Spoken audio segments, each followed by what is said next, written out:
Corona की situation सबसे ज़्यादा डिफ़िकल्ट दिल्ली के अंदर थी, पूरे देश में। जब भी हम इसको कंपेयर करें तो इसको ध्यान रखें, क्योंकि जब फरवरी और मार्च में देश में कोरोना शुरू हुआ था, किसी राज्य में 1 केस था, 2 केस था, इसी तरह से आते थे। तो कोरोना अपने देश में तो हुआ नहीं, बाहर से ही आया कोरोना। तो उस वक्त जिन जिन देशों में कोरोना बहुत ज़्यादा हो गया था, जैसे इटली है उन दिनों में, लंदन है उन दिनों में, इन कुछ देशों में बहुत ज़्यादा हो गया था कोरोना। तो वहाँ रहने वाले इंडियंस ने भारत सरकार को कहा कि भाई हम अपने देश में वापस आना चाहते हैं। भारत सरकार ने निर्णय लिया कि स्पेशल फ्लाइट्स का अरेंजमेंट करके हम उन देशों में जहां कोरोना ज़्यादा है और जो इंडियंस आना चाहते हैं उनको भारत में वापस लाया जाए। अच्छी बात है।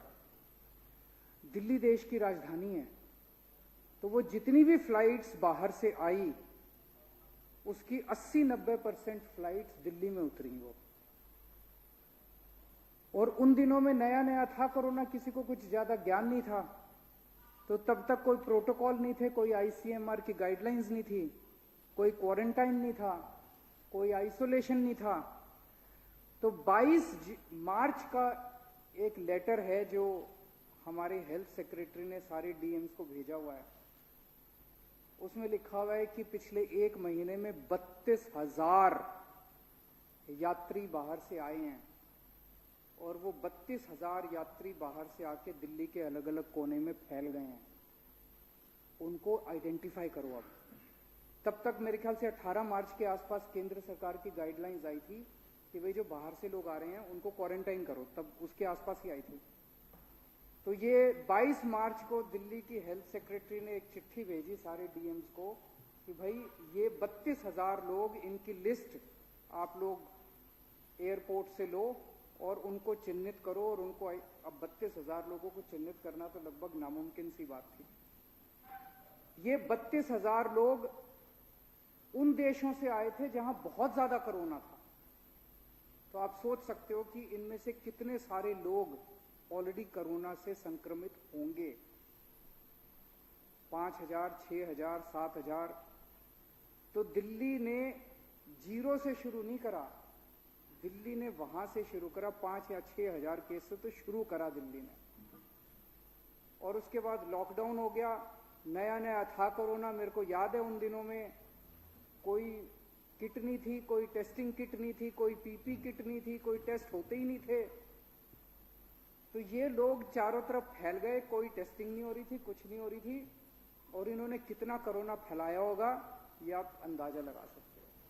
वहां से दिल्ली ने शुरू करा, और दिल्ली ने धीरे धीरे करते करते कोरोना पे काफी हद तक, मैं ये नहीं कह रहा कि स्थिति कंट्रोल में पूरी 100% है, काफी हद तक दिल्ली ने कोरोना को कंट्रोल किया।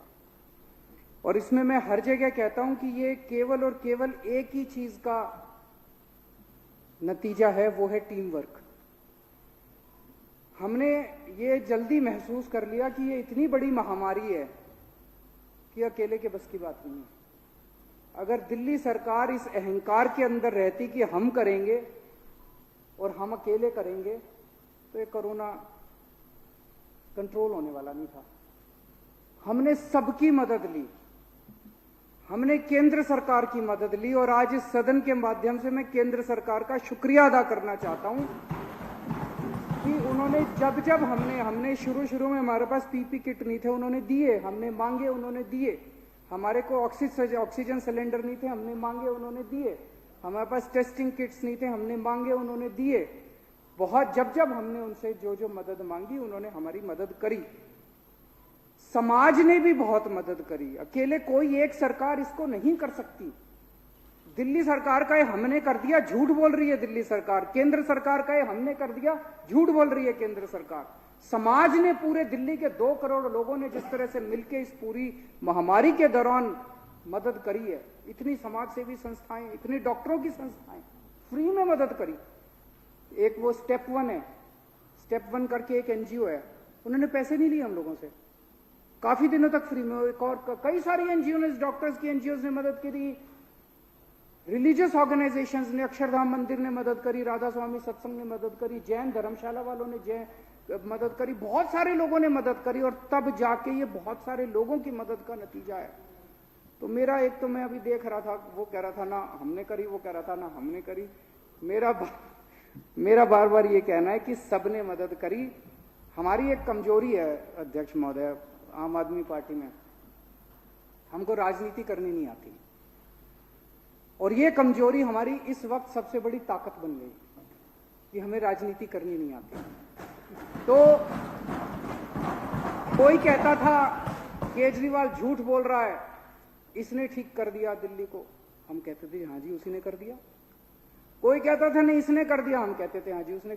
मैंने कहा जी सारा क्रेडिट सबका, जिम्मेदारी सारी मेरी।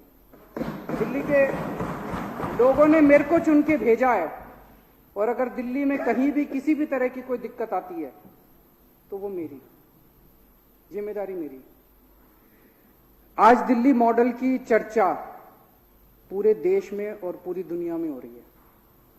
ये केजरीवाल की वजह से नहीं है, ये दिल्ली मॉडल हमारी वजह से नहीं है, ये दिल्ली के 2 करोड़ लोगों की मेहनत का नतीजा है कि आज दिल्ली मॉडल की चर्चा पूरे देश और पूरी दुनिया के अंदर हो रही है।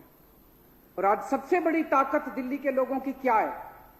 सबसे बड़ी ताकत दिल्ली के लोगों की है कि आज दिल्ली के लोगों के पास एक अच्छी नीयत की सरकार है। आज दिल्ली के लोगों के पास एक ईमानदार सरकार है। आज दिल्ली के लोगों के पास एक मेहनती सरकार है। आज दिल्ली के लोगों के पास एक पढ़ी लिखी सरकार है। ये सबसे बड़ी ताकत है दिल्ली के लोगों की। अध्यक्ष महोदय, पिछले 5-6 महीने में दिल्ली के लोगों ने कई मायनों में इस कोरोना मैनेजमेंट में कई चीजों में देश को नहीं पूरी दुनिया को राह दिखाई है।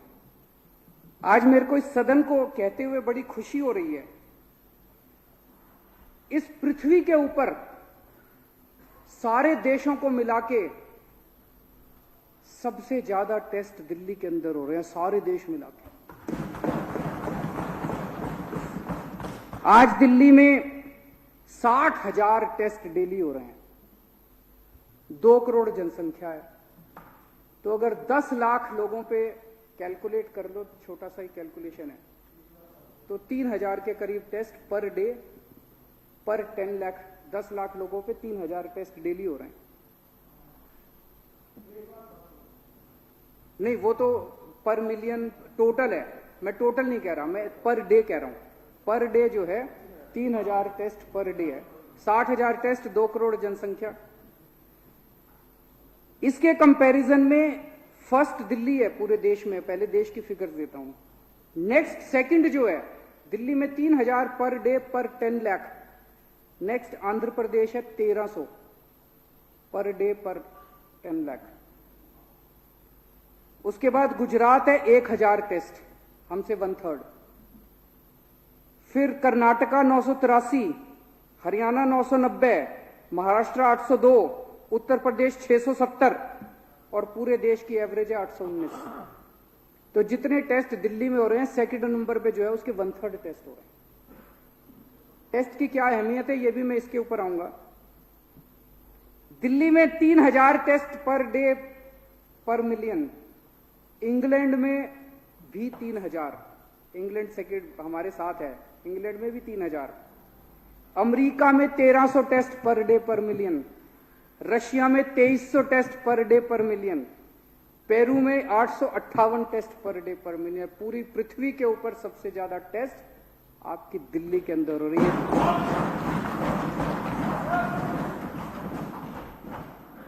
अब तक हम 21 लाख लोगों के टेस्ट कर चुके हैं। 11% दिल्ली की आबादी का टेस्ट कर चुके हैं। पूरी दुनिया के अंदर ऐसा कोई देश नहीं है, कोई शहर नहीं है जिसने अपनी पूरी पॉपुलेशन का 10% लोगों का टेस्ट कर लिया हो। अभी विजेंद्र गुप्ता जी ने, मेरे भाई हैं, उन्होंने कहा कि वहाँ फलानी जगह कहीं टेस्ट की कोई, मेरे विपक्ष के और हमारे सबके से विनती है, मैं ये नहीं कह रहा कि दिल्ली के अंदर कोरोना 100% मैनेजमेंट सही हो रहा है। हमारी 100 गलतियां हैं, उन गलतियों को हम सबको मिलके ठीक करना है। आपकी भी जिम्मेदारी है, हमारी भी जिम्मेदारी है, आपको भी चुन के भेजा है लोगों ने। तो कहीं दिल्ली के अंदर हमारी कोई कमी नजर आए, आप सीधे मेरे को फोन कर दो, सीधे सत्येंद्र जैन को फोन कर दो, उसको ठीक करेंगे, हम मिलके ठीक करेंगे। ये टेस्ट करना क्यों जरूरी है? ये टेस्ट करना इसलिए जरूरी है, जैसा आप खुद ही बता रहे हो, सीरो सर्वे के अंदर आया भी 60 लाख लोगों को ऑलरेडी होके ठीक हो चुके। इसका मतलब हम जितने टेस्ट करते हैं, जितने भी टेस्ट कर लो कम पड़ेंगे, जितने भी टेस्ट कर लो।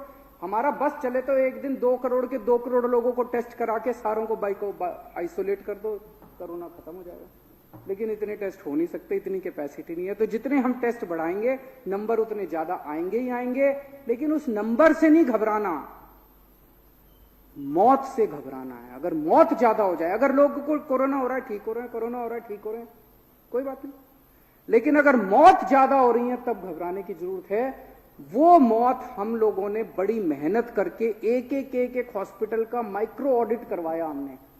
यहां एम्बुलेंस जब पहुंचती है, कितनी देर में मरीज अंदर पहुंचता है, बेड मिलता है, उसको ऑक्सीजन दी जाती है, उसको कितना वेट करना पड़ता है। एक अस्पताल का माइक्रो मैनेजमेंट करके आज दिल्ली के अंदर डेथ रेट 0.68% है, जो मैं समझता हूं ये भी शायद पूरी दुनिया में सबसे कम डेथ रेट होगा। पूरी दुनिया में कहीं इतना कम डेथ रेट नहीं है। तो पहली चीज, पूरी दुनिया में सबसे ज्यादा आइस टेस्टिंग आज दिल्ली के अंदर हो रही है। दूसरा, पूरी दुनिया में पहली बार होम आइसोलेशन का आइडिया दिल्ली के अंदर आया। ये कैसे आया? कोरोना तो नया नया था, किसी को पता नहीं था कोरोना का मैनेजमेंट कैसे करना है, कोरोना कैसे बिहेव करता है, क्या करता है। हमने देखा कि दूसरे देशों से तस्वीरें आ रही थी, कहानियां आ रही थी, इंटरनेट के ऊपर हम खूब स्टडी किया करते थे। इटली के अंदर सुनते थे, स्पेन के अंदर सुनते थे, दूसरे यूरोपियन कंट्रीज के अंदर सुनते थे कि सारे अस्पताल भर गए, सड़कों के ऊपर मरीज पड़े हैं, सीरियस मरीज सड़कों के ऊपर पड़े हैं, अस्पतालों में जगह नहीं है, बरांडे के ऊपर। हमें लगता था यार यूरोपियन कंट्रीज में अगर ये हाल है तो हमारे देश के अंदर जब ये फैलेगा तो क्या हाल होगा। तो जब वहां स्टडी किया तो पता चला कि जो पॉजिटिव आए उसको अस्पताल में भर्ती करा देते हैं, जो पॉजिटिव आए उसको अस्पताल में। तो महामारी है, लोग तो बहुत बड़ी तेजी के साथ संक्रमित होते जा रहे हैं।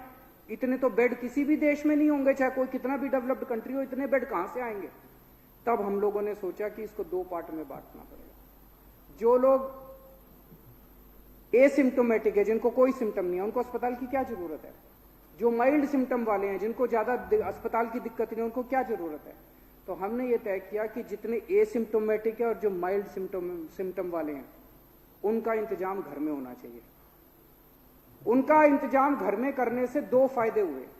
एक फायदा तो ये हुआ कि पहले लोग टेस्टिंग नहीं कराते थे, हिचकते थे कि अगर पॉजिटिव आ गए सरकार उठा के क्वारंटाइन सेंटर में डाल देगी। कोई क्वारंटाइन सेंटर में नहीं जाना चाहता। तो लोग अगर एसिम्टोमेटिक या माइल्ड सिम्टम वाले होते थे, वो कहते थे यार टेस्ट ही मत कराओ। अब जैसे ही हमने कहा होम, आप अपने घर में ठीक हो जाओगे।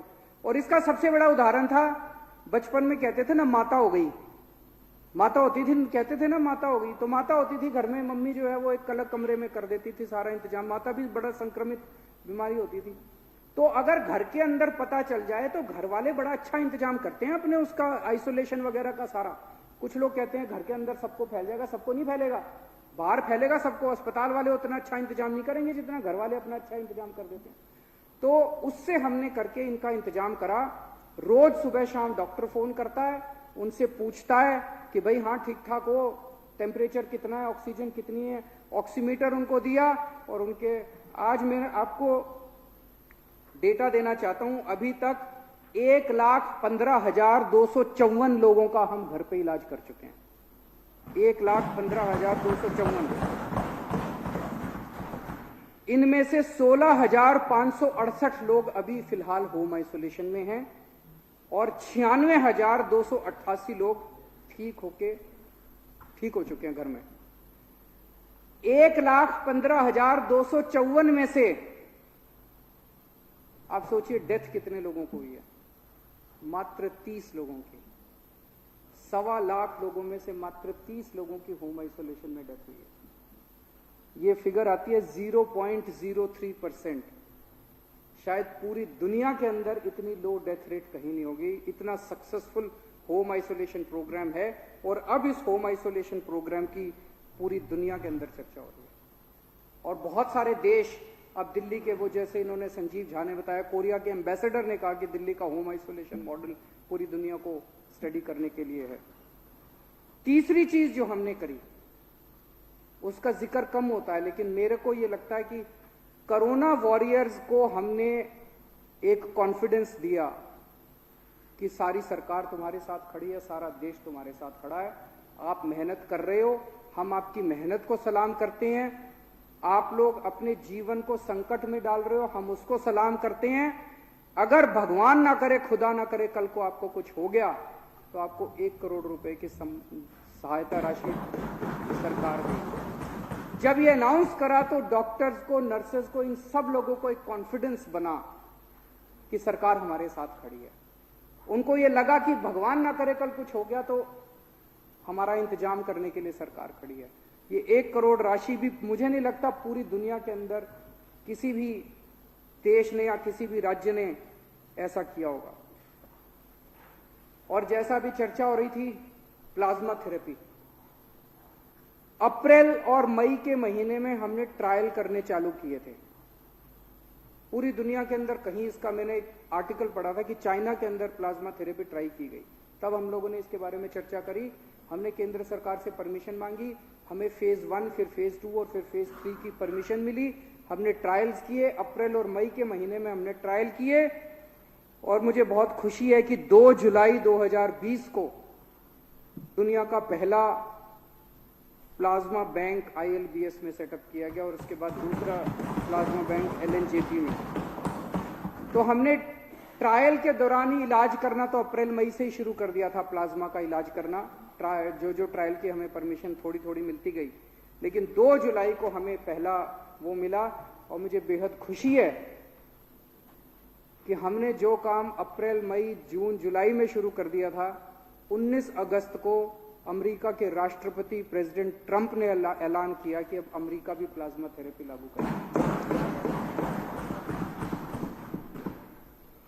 अभी तक अध्यक्ष महोदय 1965 लोगों को दिल्ली में प्लाज्मा दिया जा चुका, 1965 लोगों की जान बचाई जा चुकी है प्लाज्मा थेरेपी करके।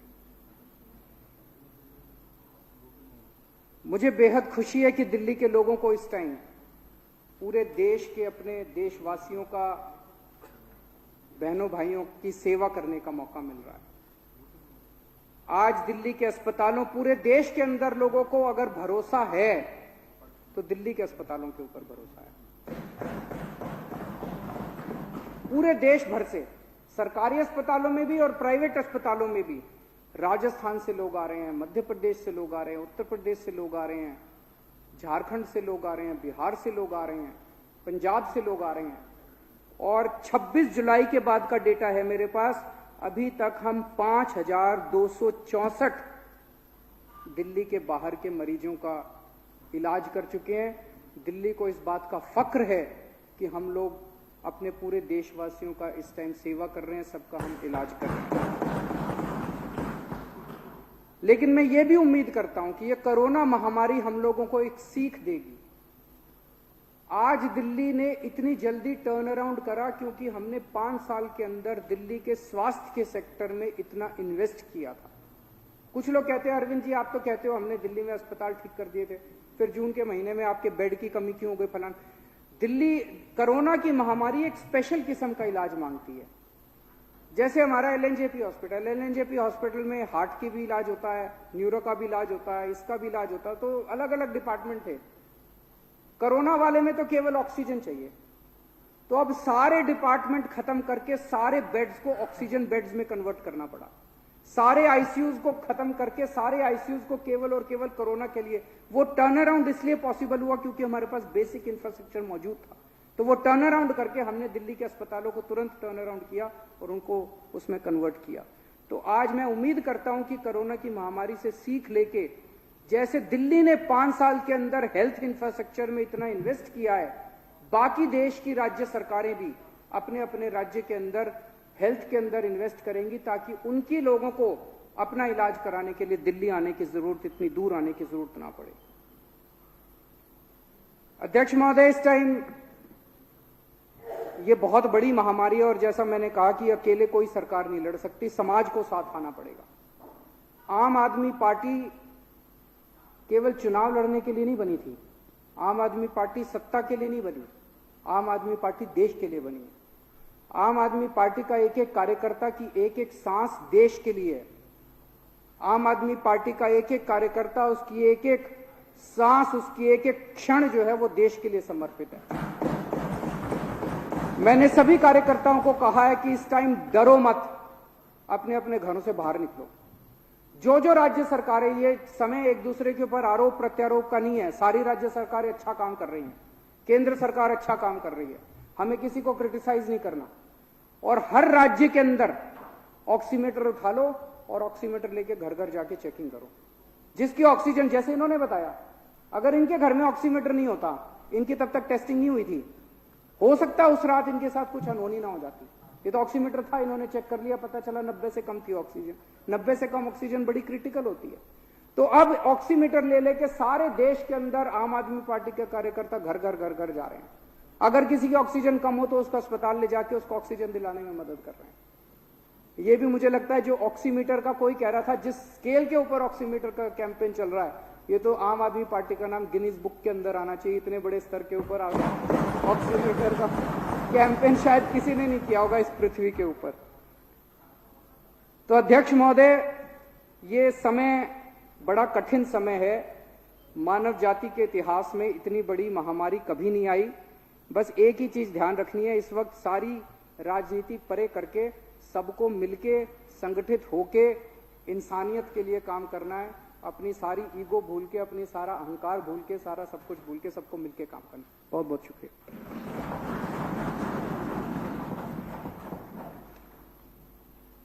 बीच में हमने चर्चा छोड़ी थी विधेयक का पूरे स्थान, उसमें कहा गया था कि हमको मिला नहीं है। अब मैं समझता हूँ उसके एक बाद चर्चा भाग अगर कोई लेना चाहता है तो हाथ खड़ा कर या मुझे नाम दे दे, अन्यथा मैं